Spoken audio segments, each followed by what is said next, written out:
তিনি বলেছেন ঈসা আলাইহিস সালামের হাতে যেই ফিলিস্তিনে আজকে মজলুম বোনদেরকে শহীদ করা হচ্ছে, বাচ্চাদের মাথার খুলি উড়িয়ে দেওয়া হচ্ছে, আমাদের ভাইদেরকে জীবন্ত পুড়িয়ে মারা হচ্ছে, ওই ফিলিস্তিনে লিখে রাখেন আপনারা, মিডিয়া দিয়ে প্রচার করে দিয়েন, এই ফিলিস্তিনের বাবে লুত নামক জায়গায় তাদের মিসায়া, তথাকথিত মিসায়া মসিহুদ দাজ্জালকে ঈসা আলাইহিস সালাম হত্যা করবেন ইনশাআল্লাহ।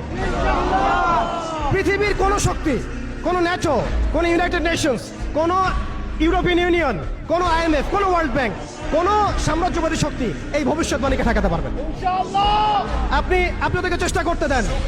সারা পৃথিবীর সমস্ত মুসলমানকে যদি এখন তারা মেরে ফেলে, তবু এই একটা ভবিষ্যৎবাণী ইনশাআল্লাহ তাআলা তারা পাল্টাতে পারবে না। এটা আমাদের আশার জায়গা, এটাই হচ্ছে চূড়ান্ত বিজয়। এবং ঈসা আলাইহিস সালামের হাতে আগামী 40 বছর লিখে রাখেন আপনারা, এরপরের 40 বছর ওই বাইতুল মুকাদ্দাস থেকেই সারা বিশ্বে ইসলামী খিলাফা কায়েম হবে ইনশাআল্লাহ। যে খিলাফা শব্দটা এখন রাজনৈতিকভাবে আপনারা নিতে পারেন না, হজম করতে পারেন না।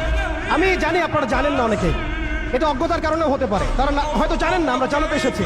এই যে খিলাফা শব্দটা তারা নিতে পারে না, এই খিলাফাই হবে পৃথিবীর শেষ শাসন ইনশাআল্লাহ। এই খিলাফা দিয়ে বিশ্ব শুরু।